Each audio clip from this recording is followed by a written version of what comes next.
بسم الله الرحمن الرحيم الحمد لله رب العالمين الصلاة والسلام على رسول الله أما بعد صلاة ورحمة وبركاته پروردگار دابارێت سەر هەموولایەک پێم باش بە ئەو سەڵتەی تەنزیل کەم لە بە خوشک و برای مسلمانەکانم لۆ ئەوەی سوودی لێبین و زیاتر بەرەو پێشتن انشاءالله لە دینەکەیان و هەروها بە بیرهێنانەوەی چیش لە بۆ خۆم انشاءالله بە پشتیوانی خودای گەورە درێژەی پێ نادەم بەڵام ئەو بابەتەی باسی دەکەم پەیوەندی بە ژیانی هەر یەکێکمانەوە هەیە ئەویش بابەتەکە بریتێ لەوەی ئایا پرسیارە گەورەکانی ژیان چین؟ پرسیاری یەکەم ئایا چی ئەمەی دروست کردە؟ گومانیشم لەوەی نییە هەمومان دەزانین کە دەڵێن الله تعالی جل جلاله ئەمەی دروست کردە، بەڵام ئایا دەیناسین بەو جۆرەی کە هەیە؟ یاخۆ هەر وەک خەڵکی دەڵێن خوا گەورە ئەو هەیە و گەورەیە و مەزنە ئەو شتانە هەر ئەو دووسێ کەلیمە نە دەبی پلانە چیرۆدانین ئەمە نابی ئەو هەر لەو گۆڕەی بەکەیف خۆمان بژین ژیانە چ ڕۆتینە ڕۆژانە هەستا بن و نانی بخۆ ئەو شتێ بکەم نێژەکەت بکەو بڕۆ تا ئەو ژیانە دووبارە نادەبی ژیانێک بی بەرەو پێش بچی لە عەلم لە دنیاە لە قیامەت ناسینی ئەو شتانە هەموو بەڵێ ئەجەب لە بابەتەکەی لا نەدەین بەزمە بەستم چیە پێویستە خودای پەروەردگار بناسرێت لە ڕووی ڕوبوبیەتەوە یعنی ئەو خاڵەکە لە خاڵەکان چەندان وتار و کتابیشی لەسرە کو یعنی ڕبوبیەت یعنی بەڕێوەبردنی ئەو گردونە کو یعنی طبعاً ئەگە بچێنە مۆزوعەکەی زۆر جوان لۆ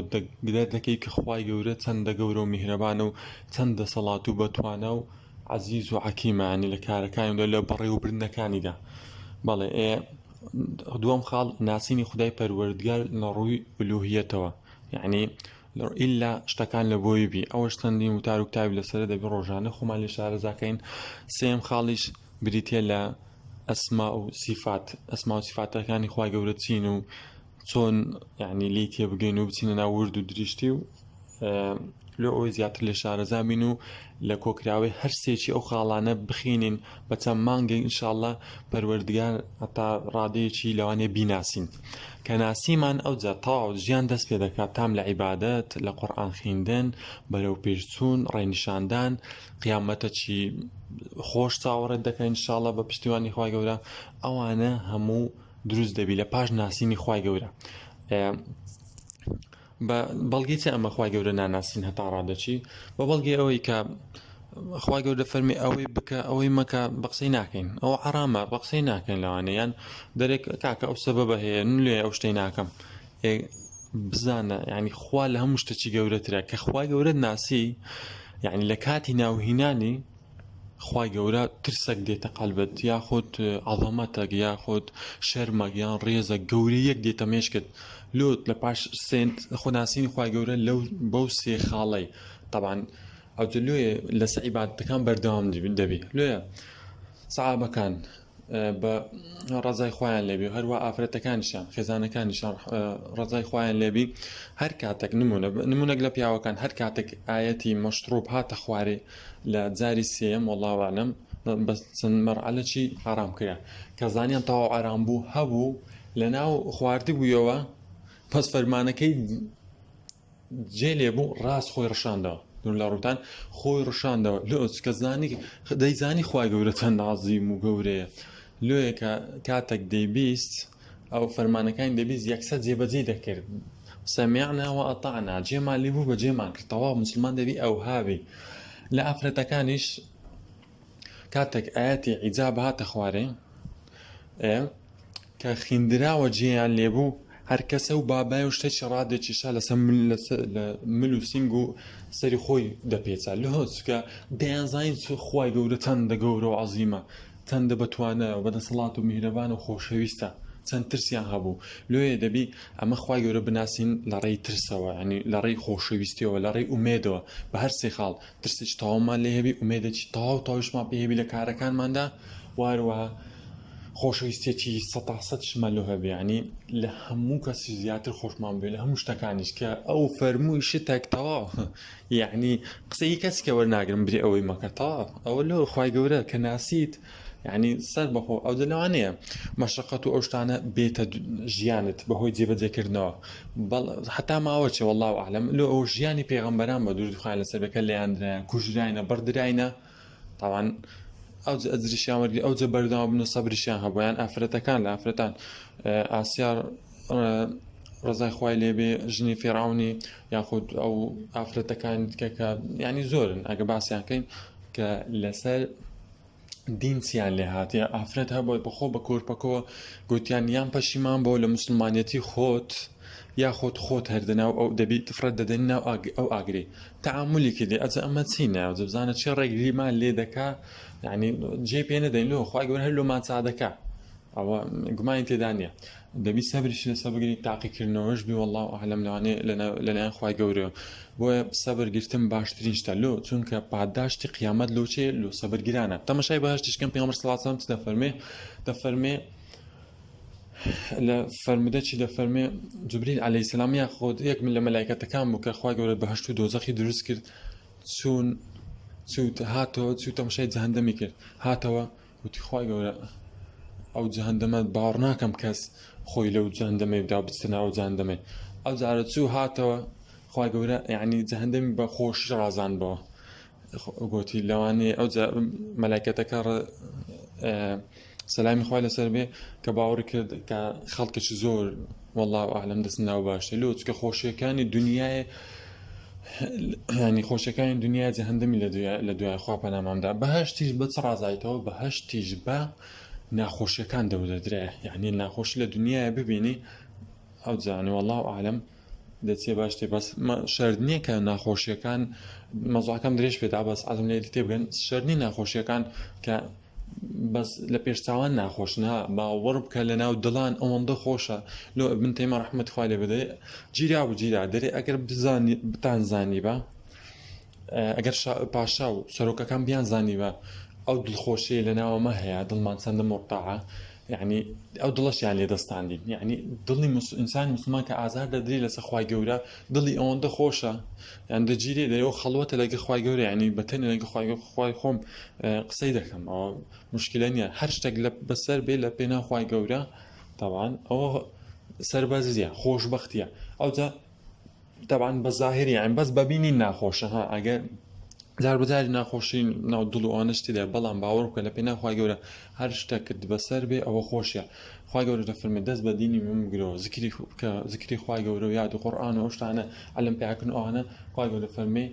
ژیانت خۆش دەکەم هەم لە دنیای هەم لە قیامەتە هیچ گومانتان لەوەی نەبی کە ژیانتان خۆش دەبی ئەوەی باسمان کرد ناخۆشیەکە یەکەم جار ئەوە بیدایەت بیلەوانەیە والله ئەعلەم تا پەیامەکە دەگەین و خۆت مەزبوط دەکەی ئەو جە خۆشترین ژیان چاوەڕێت دەکا بەس دەبی سەبرت هەبی لە پاش هەموو ناخۆشیێکی خۆشی دێ مع یعنی لەگەڵ هەموو ناخۆشیێکی خۆشیەک هەیە لێ دەبی سەبرمان لەسەر ئەو مۆزوعانە هەبی خوای گەورەش قسەکەی فەرمونەکەی ڕاستەکە ئەوەی یاد و زیکری خوای گەورە قورئان و عەلم پێکردن و بە پلان و یعنی بە قسەی خوای گەورە بکە و خوای گەورە چی فەرموو حرامە نەیکات چی فەرموو حەڵاڵە بیکات ئەمری پێکرد بیکە نەهی لە شتێکی کرد دوور کەوتە ئەو خۆشترین ژیانی دەبێ باوەڕ بکە لۆچکە لەلایەنی ڕۆحەوە پێگەیشتیە دڵی خۆشە یعنی لە بەهەشتێ چەند درێژەش پێدەم لە بەهەشتێ تەماشا سوبحان الله خوای گەورە پاش هەموو نیعمەتەکان کە بە بەندەکان دەدات دەفەرمێ ئایا شتێکە تام دەمێ لەوانە خۆشتر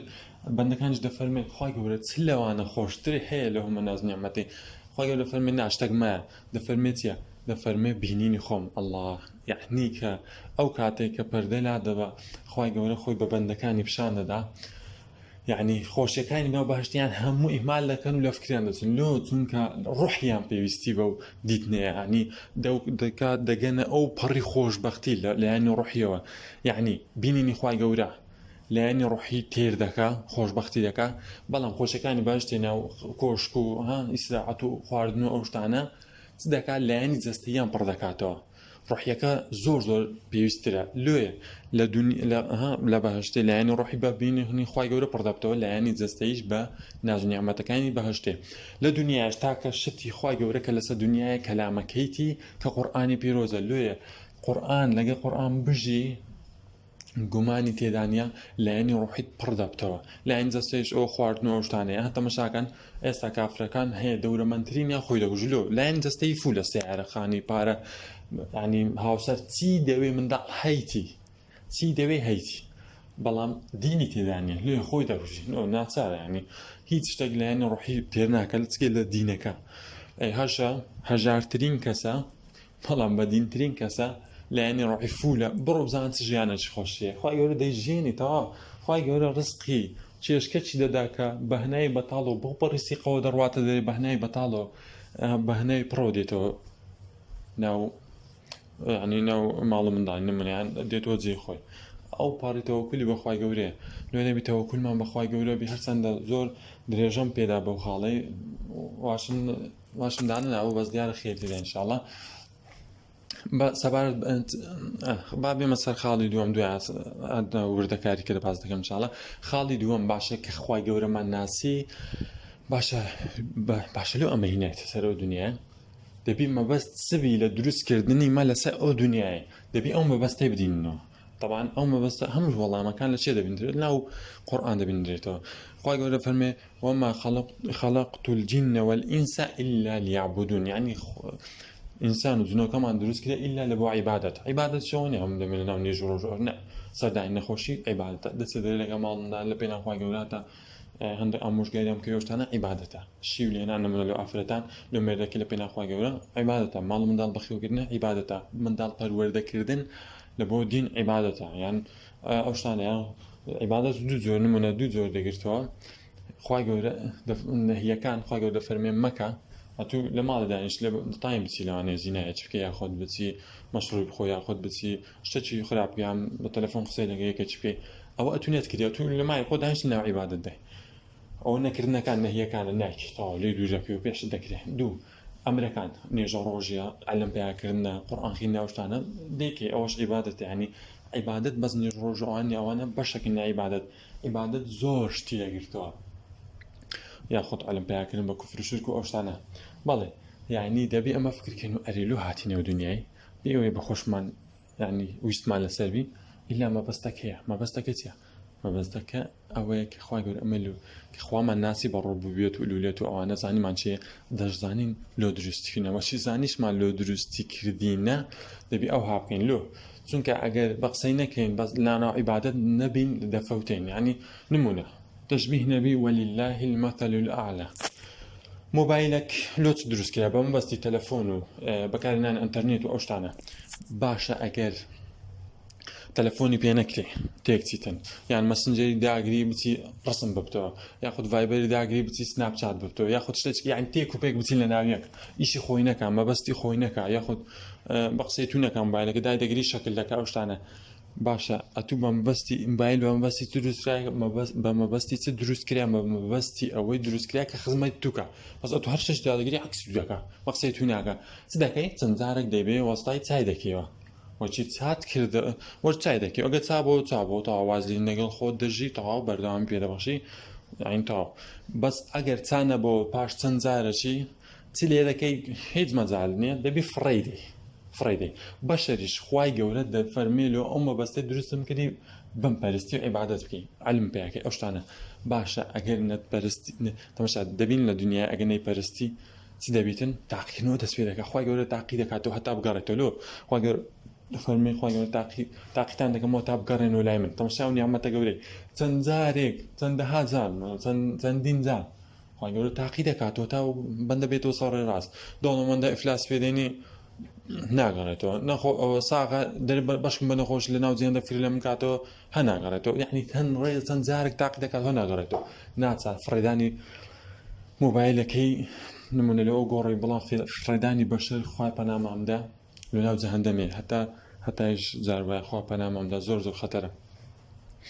بە قەوسە چی بدەمە مەوزوعەکەی لێرە مەبەستم لە قورئان حەزم لێ بۆ ئەو نمونەش بە قورئان بینمەوە ئەوانە کە لە قورئان دوورن بەڵێ لێ ئەمن یعنی واجبە هەموو کەس ئەگە بە کوردیش بی مهم لی تێبگا و ئیشی پێ بکە ئەگە بە عەربیەکەش نەخیندەوە بە عەربیەکە سوننەتە نمونە کەلیمەک یەک پیت دەخێری هەیە بەڵێ ئەوە سوننەتە بەڵام تێگەیشتن و ئیشپێکردنی واجبە لێ ئەگە بە کوردیش بوو یاخود ئەگە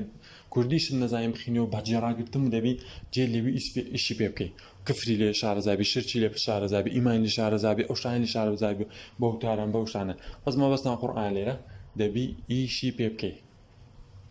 لۆ نمونە لۆ چونکە کە تەلۆکی بەشەریە نمونەشی لەوەش بینە ڕۆبۆتێک باشە ڕۆبۆتێک يعني روبوتك دروز دەکرێت لە نام منە وڵاتانەوە تشبيه دیسان ولله المثل الأعلى روبوتك دروز دەکرێت پڕی دوگمەیە ئەنواع دوگمەی تێدا روبوتك پێشکەوتو نمونە ئەوە دوگمەی دڵخۆش بوونیتی ئەوە دوگمەی تێکچوونیتی ئەوە دوگمەی دەستلێبوونەوەیتی ئەوە دوگمەی تەقینەوەیتی ئەوە دوگمەی ڕۆیشتنیتی ئەوە دوگمەی يعني ئیش لۆ دەکە ئەوە دوگمە يعني ئەنواع دوگمەی تێدایە باشە یەکە کە دەیکڕی نمونەیان دەیهێنیتن لەکنە خۆی دادنە ساحێبەکەی باشە ئەگە کەتەلۆچی لەکن نەبی برێ ئەو دوگمە عادی دڵخۆش بوون ئەو دوگمە ئیش لۆ دەکە بەس ئەو دوگمەی دانەگری ئاگەر لێوی دەتەقتەوە یان تێک دەچیان پاتر دەمری باشە ئەگە کەتەلۆچی لەکن نەبی ئەو کابرا هەر لە خۆی دوگمەی داگری ئەو لەوانەیە هەناکەوت تێکچی لەوانەیە دری ناخۆش بێ لەوانەیە ئیشی لۆ نەکا لەوانەیە لێی داجە لەوانەیە زەرر بەخۆی بگەینی ئەو لۆ کەتەلۆچی لەکن نییە هەتا تێک و پێک دەچی ئەوەندەی دوگمە دادەگری تێک و پێک دەچی قورآنیش خوای گەورە درستی کردیە کەتەلۆچی لۆ ناردیە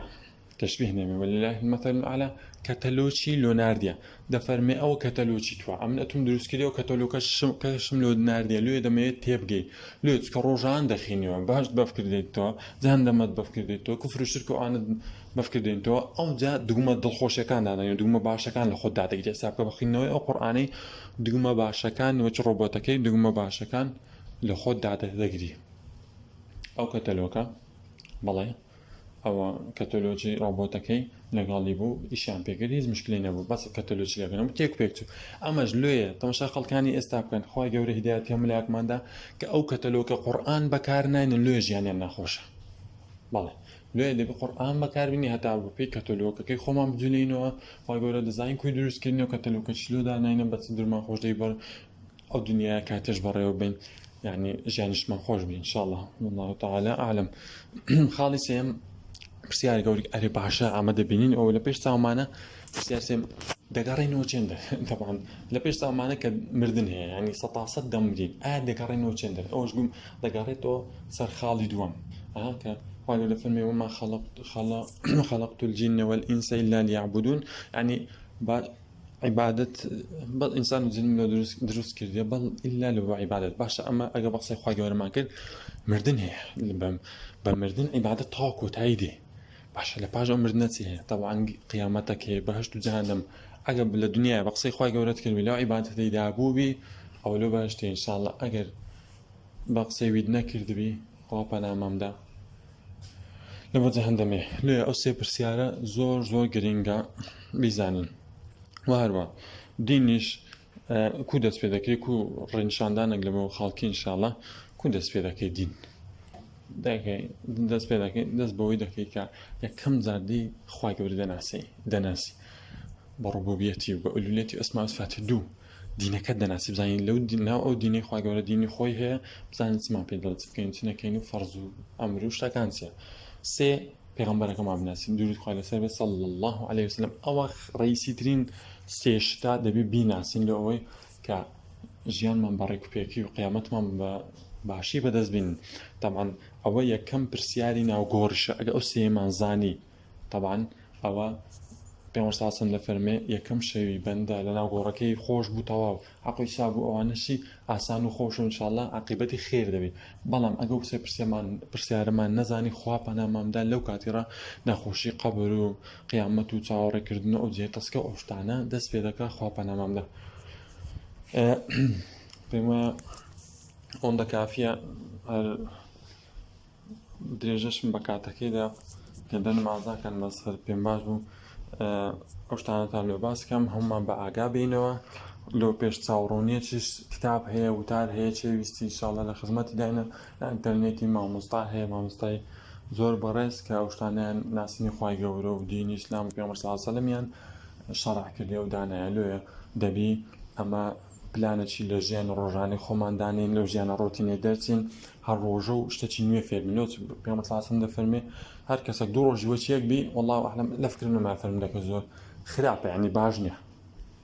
دەبی بەرەو پێشچی نمونە ئەوڕۆ شتێک فێربی سوێن شتێکیکە دووز بێ وەرئاسڵی نمونە هەر دەستیەوە لە خەوە یەکەم شتت بە باش تەمان لە مەجال وەرگرتنەکان مەجال وەرگرتنە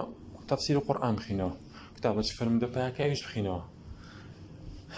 شتێکی زۆر زۆر گرنگیش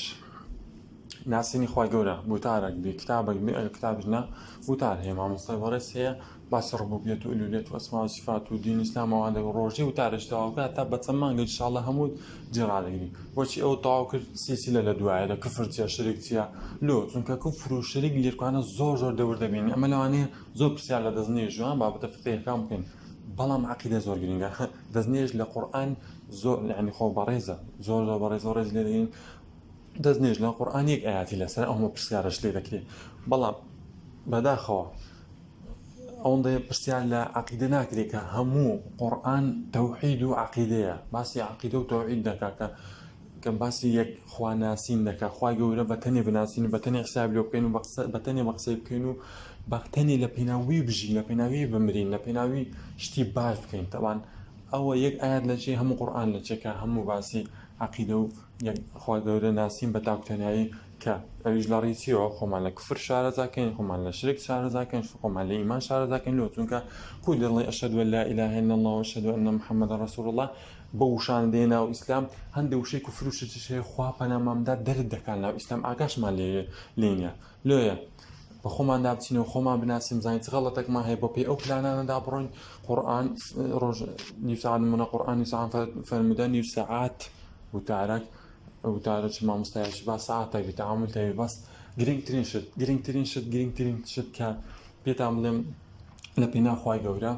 چییە واز لەو مۆبایلەی بینن بەڕاستی ئەو مۆبایلە کارەساتە لەوانەیە بڵێن بۆ شتی باش بەکاردێنین وایە لەگەڵتم بەڵام دەبی بە بەرنامە و بە پلان ڕۆژی نیو سەعات لۆدانێ لەوانێ زۆریش بە بەس ئەمە هەمومان زۆر بەمان پێوەی مدبین بووینە وازی لێبین لۆ چکە ئەوە پلانی جوولەکە و گاور و پارە پەرستەکانە کە دەیانوێت لە پێناو بەدەستینانی ئەو شتانە پارە و بەدەستینانی عەقڵ و ئەو شتانە مەجالیمیان نێشتە لە مەجالەشی ئەتوویشت نامینێ گرم دەست بە مۆبایلەکەی دەبێت زۆر خەتەرە لۆ چونکە گەورەترین عیبادەتە ئەوانش ئەو عیبادەتیان لێبڕینێ کە فکرکردنەوە لە عەزەمەتی خوای گەورە لە خوای گەورە و عەلم پیاکردن و ئەو شتانە تەعاملیان نێشتینە ئەو مۆبایلە دانی کەنجین خوای گەورەمان بە جوانی ناسی دین و هەموو شتەکانمان بە پاش ساڵەکی نمونە ناسی ئەو دەدەین بە پلان منە پەیجێکی دادنین لەوانەیە لە پێناو خوای گەورە شتی دینی بڵاوکەوە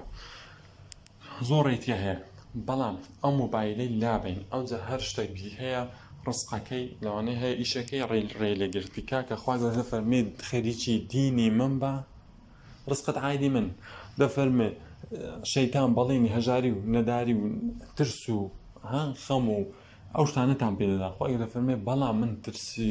بەڵام من موژدەتان پێ دەم بە خۆشبەختی بە دەوڵەمەند نمونە بە ڕزقی فراوان و ئەو شتانە بەس بە قسەم کەن لە ناو دینەکەم بن و ڕزقەکەتان عایدی من بەڵام ئێستا ئەو شتە نەمایە خوا پەنامەم دەکات وە دەزانم ڕزقی لە دەست فەرمانگە چیە ملیەکەتی نازانم چ بە خۆتان زان ئینشاڵڵا بێنە ناو ئەو شتانە کفر و شرک و ئەوانە دەیناسن ئینشاڵڵا بەس گرنگترین شت پێغەمبەر صلی الله علیه و سەلەم هەستا 13 ساڵ داوای کرد خوای گەورە بە عالەمێ ناسان بە تاکو تەنهایی ئەوجا نوێژ و ڕۆژی ئەوانە فەرز کرا یەکەمدا کوفر و شرکی خایەن کردەوە لە خەڵکەکەی خوای گەورە پێ ناساندن ئەوجا هەستا نوێژ و ئەو شتانە فەرز کرا لێ لە قورئانیش تەماشاکە یەکەمدا لە سوورەتی بەقەرە باسی ئیمان کوفر شرک منافق ئەو شتانە دەکات ئەو دە پاش چەندی ئەو دەدێت سەر نوێژ و ڕۆژ ئەو شتانە شتەکانم بە تێکەڵی باس کرد گەردە نەمازەکان بە درێژیش بوو بەڵام بە هیوای سوودبینین ئینشاڵڵا لە چەند خوشکێک و برایەتی مسلمان دەنێرم ئینشاڵڵا بە هیوای سوودبینین بە هیوای ئەوەی کە بەرەو پێش بچن دوعای خێرمان لێ بکەن ئەو قسانەی کردم لە زیرەکی خۆشم نییە ئەوە فەزلی خوای گەورەی یەک پاشانیش ئەمنیش ئەلحەمدوللیلا چەند مسلمانێک ڕێیان خوای گەورە ڕێنیشاندا چەند مسلمانێک یارمەتیاندام بە پشتیوانی خوای گەورە چ بوو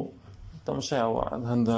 ڤیدیۆم کردیەوە هەندە وتار و ئەو شتانە لە قورئانمان خوێنتەوە ئەلحەمدوللیلا خوای گەورە و شتەی پێدانێ ئەوە گەنە هیچی لە بەڕچ خۆم دەرم نەهێنایە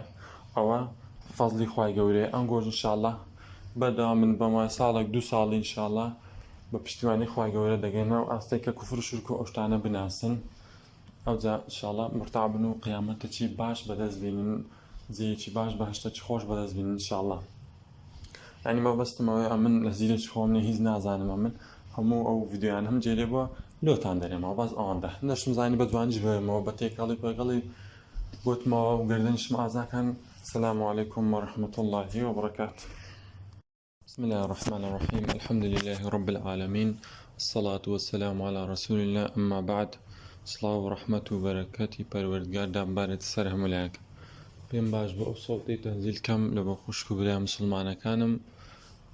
لۆ ئەوەی سوودی لێبین و زیاتر بەرەو پێشتر ئینشاڵڵا لە دینەکەیان و هەروەها بە بیرهێنانەوەی چیش لە بۆ خۆم ئینشاڵڵا بە پشتیوانی خودای گەورە. درێژەی پێ نادەم، بەڵام ئەو بابەتەی باسی دەکەم پەیوەندی بە ژیانی هەر یەکێکمانەوە هەیە. ئەویش بابەتەکە بریتێلەوەی ئایا پرسیارە گەورەکانی ژیان چین؟ پرسیاری یەکەم: ئایا چی ئەمەی دروست کردە؟ گومانیشم لەوەی نیە هەمومان دەزانین کە دەڵێن ئەڵڵا تەعالا جەلە جەلالوه ئەمەی دروست کردە،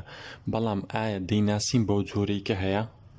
یاخۆ هەر وەک خەڵکی دەڵێن خوا گەورە ئەو هەیە و گەورەیە و مەزنە ئەو شتانە، هەر ئەو دووسێ کەلیمە نە، دەبی پلانە چی لۆ دانین. ئەمە نابی ئەو هەر لەو گۆڕەی